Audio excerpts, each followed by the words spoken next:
I am really excited to share this guest and what all the tips and information he has to share with you.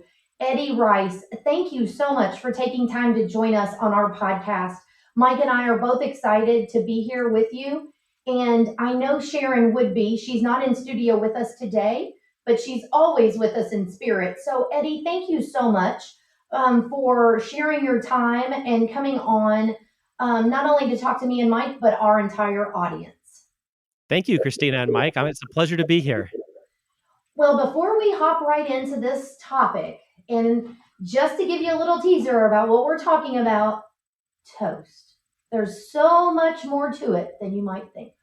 Let me rephrase. There should be. There should be. More to it. There should be. And that's what Eddie's going to dive into. But real quick, if you don't mind, will you share with our audience a little bit about you?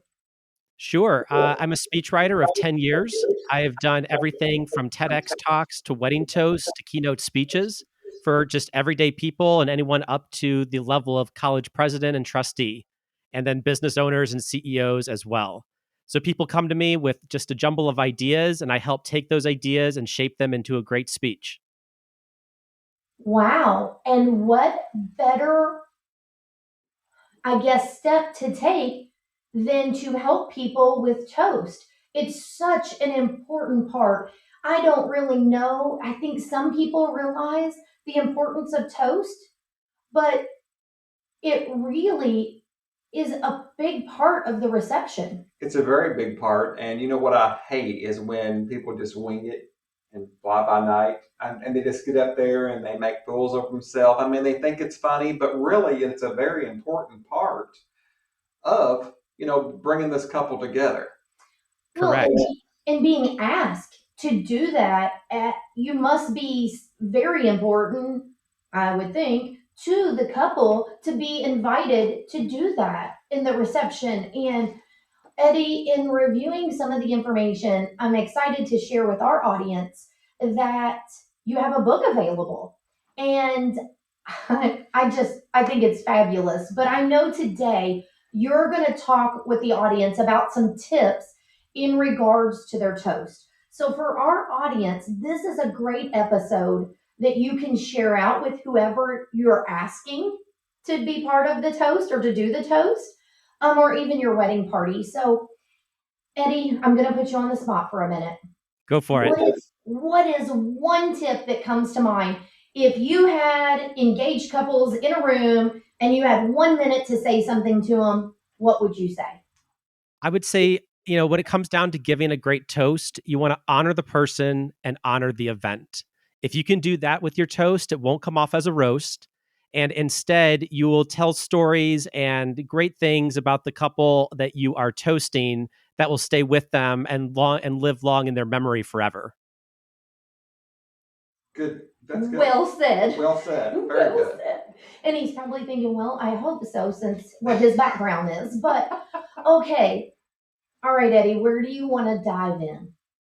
Oh, man, where do we want to start? I guess I'm good with starting right at the beginning with the importance of brainstorming. Because I think people, when they sit down to write a toast, don't necessarily know exactly what it is that they want to say, or they feel like they've got a blank page and a blank mind. And this happens so often when people come to me, they reach out to me and they say, "Hey, Eddie, I have no clue what to put in my wedding toast. What in the world do I say?" So what I do is I prep them with a lot of brainstorming questions, such as, how do you know the person? What are your favorite stories about this person? When have they been there for you? What about them makes you laugh? What about them makes you proud to be their friend or their brother or sister? Questions like that will really start to get those ideas flowing, and that will help you create a toast later on when you then structure and outline that massive ideas that you collect. That's really important, Mike, because there's times, and we've covered this topic before, but I think it was more about the do's and don'ts. And side note, please, please, please do not use your cell phone when giving a toast, especially when you talk about pictures. So that's just a side note. But when you talk about this, we have heard many, many things about people telling embarrassing stories or something not appropriate to share in front of your audience there at your reception. You might think it's funny, but no one else gets it. The other thing is, you may have had some drinks, and you might say some inappropriate things. And I think Eddie would say to steer clear from that. 100%. Keep it PG or G rated. When the story, and with the stories that you tell, you have to keep your audience in mind. You have to ask yourself, if I'm sitting down to dinner with these people, is this the story that I want to tell? And that's what the wedding is. It's one big dinner. And two, with inside jokes, you and the couple are the only people who are going to get those inside jokes. And if you have to explain a joke to the audience, it almost always loses its effect. So you want to tell stories that everyone can relate to in your speech, not ones that are just super secret. You can keep those for the bachelor or bachelorette party, not for the wedding reception. Well, too, Eddie, I mean, what I hate when we go to a reception is when you sit there and they get up there and they just go on and on and on. And it's like, what are we even talking about here? At least you've got a diagram here to help them format it and come up with a perfect thing. I just think it's, and sometimes it's too short. Sometimes they get up there and say, want to wish the bride and groom luck. That's just about as bad as having a speech that's too long.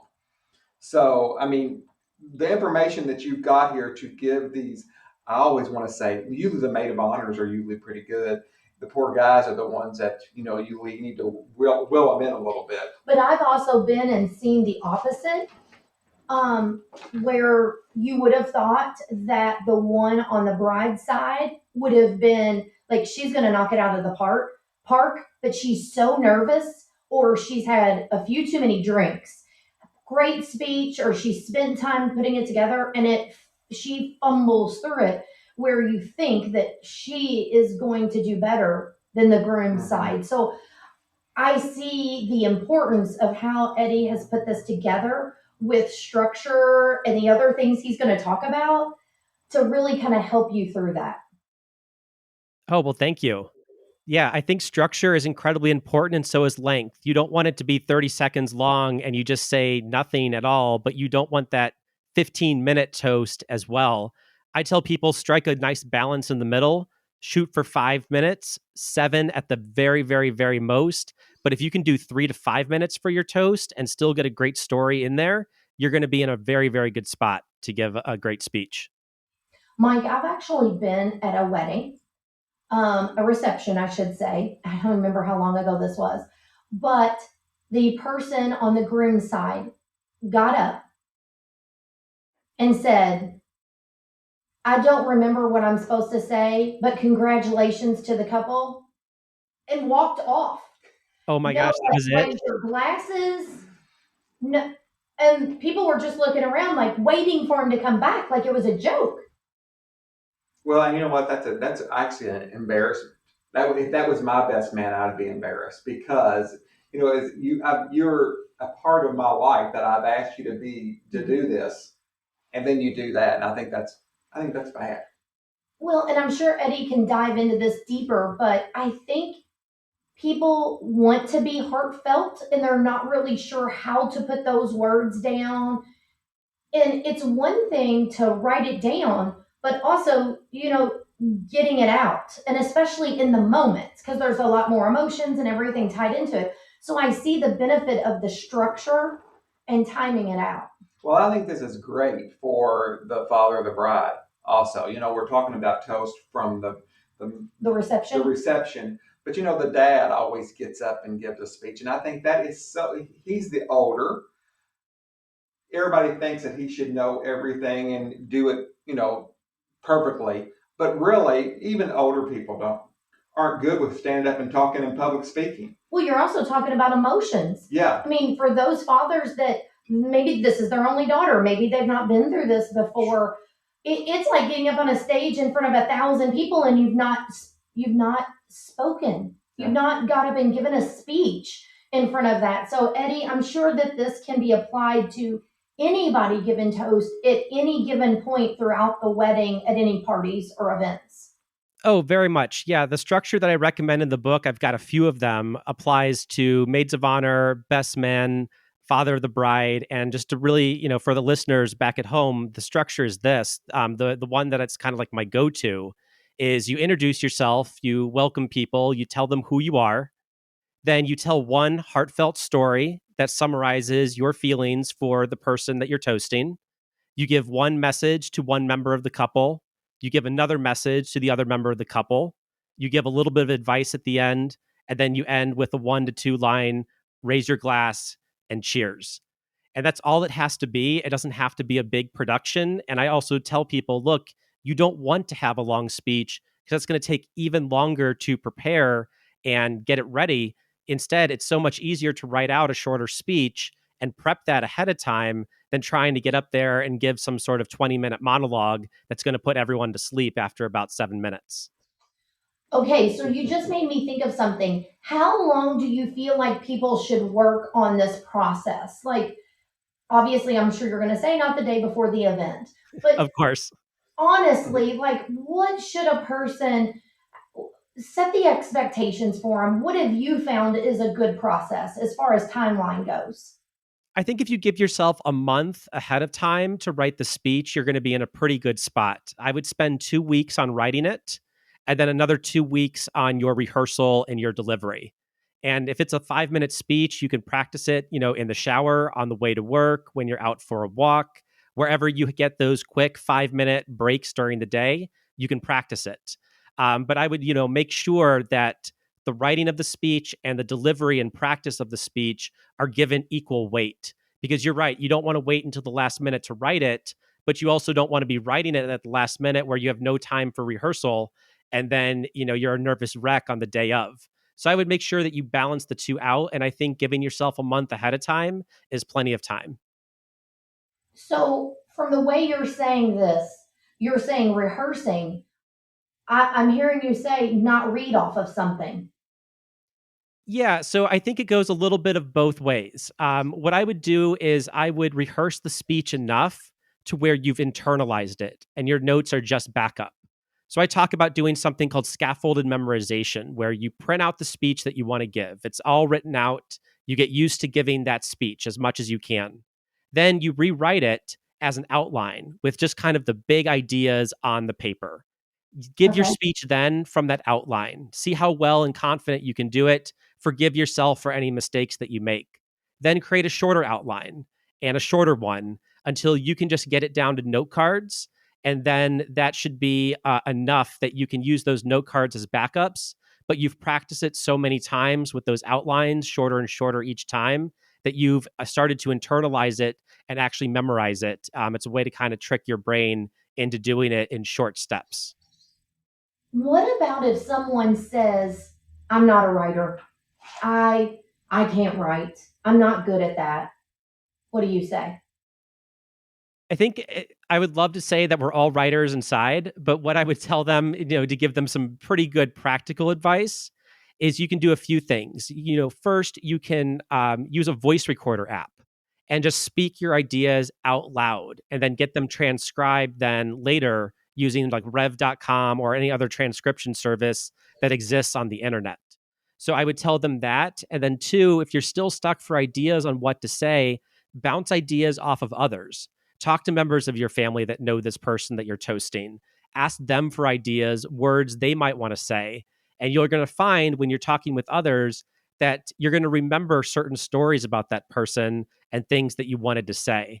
So you don't have to go it alone. And even if you don't feel like a writer, you can speak it out loud, and that's going to be just as good as sitting down at the keyboard and writing it out.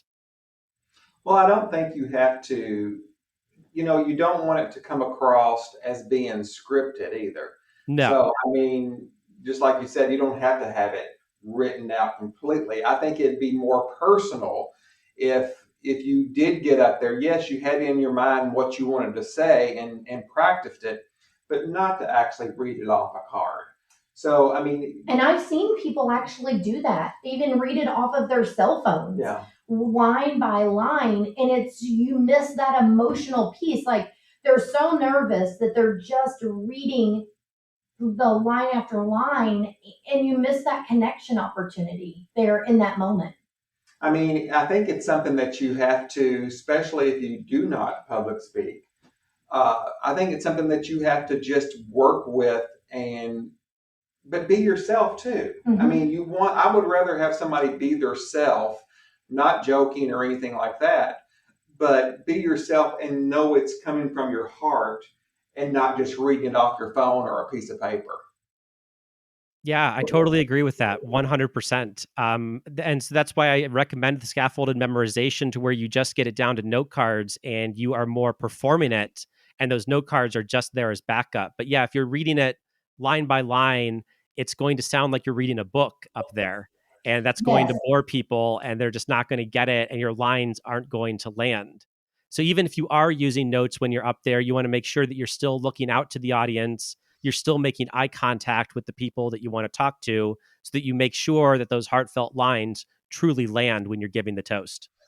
And Mike, I think too, realizing that there's a tool out there like this, his book can help you so you don't get up and give speeches once a month, or if you've never done that, but yet you've been invited to do that. There's some people out there that I feel want to deliver on it. They just don't know how to start, where to start. And sometimes, guys, sorry, not as much girls, but guys, don't necessarily always want to ask for that help or don't really know where to turn. And to be able to have a tool like this, where even if you don't apply everything that Eddie has in this book, there is some really good components to this that can help and guide you in delivering what you want your way. And I think that's one of the biggest things is there being tools. Mike, you know, we're all about education and resources. And I think this can help move from A to B and deliver a good quality toast, which people want to. They just don't know where to start or how to do it. Well, and actually, after looking at this, Eddie, I do some speaking and that kind of thing, and I'll be honest with you, used to hate it. But especially being working with Christina and Sharon here lately, it's gotten a lot easier. Um, but not just with public speaking, but just having a conversation with somebody. There's a lot of information in here that is tremendous. So I think I'm going to invest in this myself. Well, Well, and thank you. so, okay, Eddie, so after, what other recommendations do you have or that you want to share? Because I could talk about all of these, Yeah. and he's done such a great job of breaking these out and really walking you through the steps. So, Eddie, what else would you like to share? I think one technique that I haven't shared yet is to watch other speeches online. So YouTube is filled with wonderful wedding toasts. I mean, there are some just absolutely just great toasts on YouTube. So you can just Google best man, maid of honor, father of the bride. It's going to pull up a bunch of them. And I think if you watch them ahead of time, you can start to get ideas and inspiration for what you want to say in your own toast. And that's what inspired half the book, actually, was for me to include real speeches that people had given so that people could see the principles in action that I talked about. And you can use the same structures and the same ideas these people had and obviously tailor it to your own. But you can obviously do that with the YouTube videos as well. But I think we learn best by example. And if you have good examples to work from, you're going to have a much easier time putting your own toast together. Okay, so I have a couple questions. Here's what immediately comes to my mind. I feel like people don't necessarily know where to start how to start it, and they don't necessarily know how to wrap it up. Like Yep. sometimes I've heard people kind of talk in a circle, and I got to be honest with you. I have had to work on this part myself, not with a toast, but sometimes, like when I go live or when I'm doing something like that or giving a speech, when there's people live in front of me, I feel like it's a little easier. But virtually, when you're almost like you're the only person there and you're really trying to find out how to wrap it up, I've heard from people they just feel like a toast. They keep rambling because they don't know how to close it out. So, can you give tips on opening and closing? Sure. So He's for the shaking his opening, head. So he's like, yes, I can. As soon as you stop, I'm ready to go. yes, 100%. Uh, so for the opening, you just have to basically just introduce yourself and say how you're related to the person in the couple that you're toasting. I call this kind of the plain opening. It doesn't have to be anything grand. It's just, hey, I'm Joe Smith and I am Michael's best man today. Today, I want to tell you one great story about him, and then go into that story and tell it. And then ending, I like to just do, please raise your glass, and then end with a quote that's specific to the bride or the groom that you are toasting. So what I mean is, if they have a favorite song, a favorite movie, a favorite book, I like to find a quote within those and use that within the closing cheers. So you say, raise your glass in the words of, here, enter your quote. You say it, and then you just say cheers at the end, and you're done. So that should get you off the stage fairly easily. Good information. Good. That's really good. So let me ask you this, Eddie: is say I've chosen my best man in the maid of honor, and um, I'm listening to this podcast, and my maid of honor is not. How do I suggest to them, hey, get a copy of this book? You're going to need it back. You don't mean you come out and say, you're not good at giving speeches. I need you to get this book. Help me with this. Oh, that is a delicate conversation to have. Some people, I have never been in that situation personally. I'm not married yet, and I've got some pretty good friends that I don't think would mess it up if I asked them. But I think you can drop subtle hints. You can send this episode of the podcast over to them, saying, "Hey, just would love for you to, listen in ahead of time. There's just some great tips within it." You could also, if you're super nervous and super worried about them giving the toast, you could even ask them not to. That's kind of extreme, but you could say, look, I'd love for you to just enjoy the ceremony and give them an out for not giving a toast if they don't want to do it. That's another route that a person could go as well. And with it being 2022, I know that there are some non-traditional weddings that simply don't have toasts anymore. It kind of breaks my heart at times, but sometimes brides choose not to have toasts at their weddings at all, just because they are a little bit scared of what people might say. So that's another route. It's a very extreme route to go, but it is one option as well. But I would go with the podcast recommendation first of a more subtle hint of, hey, take a listen to this. I thought it might be helpful for you. That's all you have to say, I think, in terms of just, they'll get the message. Well, I tell you what, this generation, and going to quite a few weddings that I have been, the younger generation does not want to give speeches. They do not want to go around table to table and say thank you for coming. I mean, I've had bride and grooms tell me up front, no, I'm not doing that. And I think it's sad, but I think it's, a thing that we're starting to see. And hopefully by doing podcasts like this and letting couples know that it's very important to follow traditions. Some traditions. Some traditions, and yes. That there's resources out there to help. And to go back to what you asked, one thing that came to my mind is you could say, look, I know you might not be 100% comfortable of getting up in front of people and giving a toast. I heard this great podcast episode with an amazing guest, and I wanted to send it to you because I think it may be helpful. It doesn't even have to be like it can. I want to help you, or I want this to be easier for you. I don't want you to really sweat about this. There's so many different words you can use. I think sometimes in today's world, people are gonna be like, "You need this," just come out with it. Right. But I think too, Eddie, to your point, I think sometimes bride and grooms or couples don't do the toast because they don't realize about asking somebody else or how to navigate through that terrain. And it's different how the traditions are changing. And we always tell people, have the event you want to have.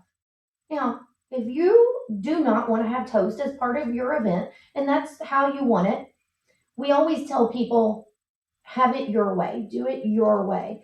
But I do feel like some of the traditions that have been around, um, it makes weddings special. And It does. toast to me are that it is one of those items. And usually Very those much. are the memorable moments. If it's funny Mhm. or sad or whatever it may be, it's a very important part of it. And I don't know if you've read through his structure, but I really liked how Eddie, you talked about you can be funny. Like you can share a story.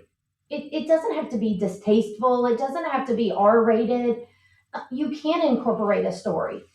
One of the things you said just a few minutes ago, for those who may not know about toast, you said when the best man gives the toast and tells a story about the groom.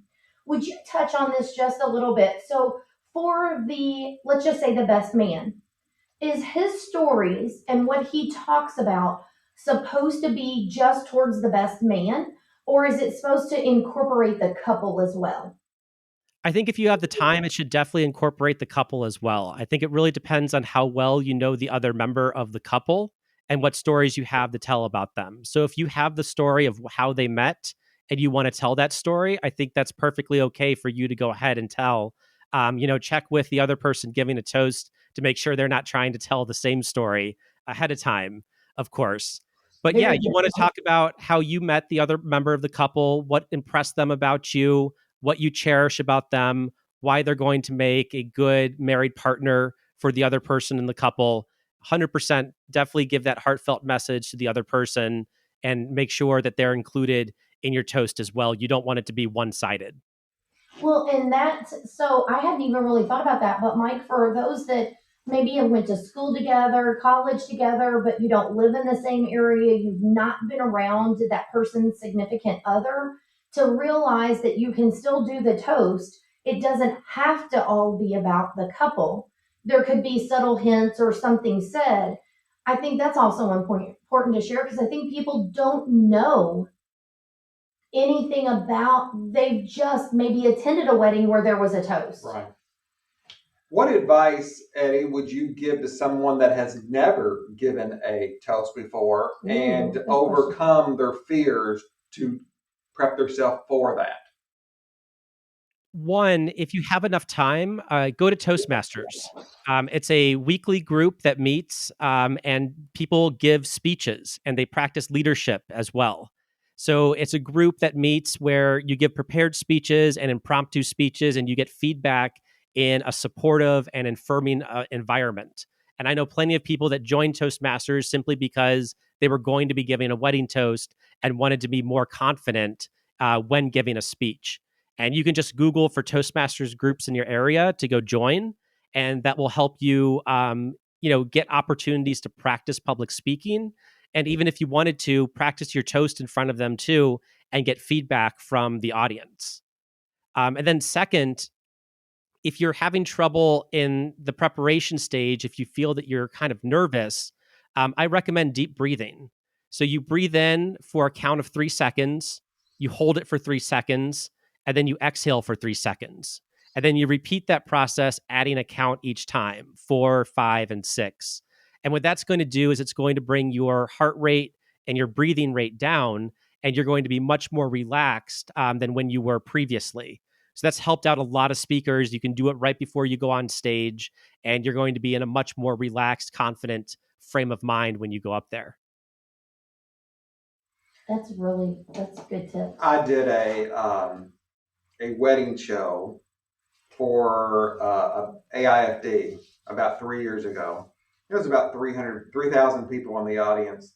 And I remember standing backstage, getting ready to walk on. I'm thinking, okay, Mike, I know you can do this. I know You you were can do talking to this. I was yourself? talking to myself. And a friend of mine was on there too, and he was actually coming in from the other side of the stage, but we could see each other. We get up there. I was the one opening the speech or opening the whole segment. It was about an hour and 10 minutes long. But the first thing I said, I mean, I came out with something and then my mind just went blank. And I'm not kidding. I don't even know how I stumbled over it. After I got stumbled over it, I did jump back into it and it ended up perfect. But I mean, at first, I guess it was harder for me because I was, and comparing this to a speech is, I don't know the people at the wedding at all. But when it come to me and talking to all my peers, I think that made it harder for me because they know exactly what I'm trying to teach them. So, I mean, what advice besides what you just said to just a groomsman or a bridesmaid to get prepped to do that? I think it comes down to the practice that you do ahead of time. I would find that kind of what I call the critical friend in your life, not the person who's going to be super positive 100% or the person who's going to be super negative, but that person in your life that can kind of tell you the truth. And I would practice with them as many times as possible in giving your toast. So find that person that loves giving good feedback that you can act on and prep and practice as many times as possible with that person as your audience. And you're going to be in a much better spot before you go up there.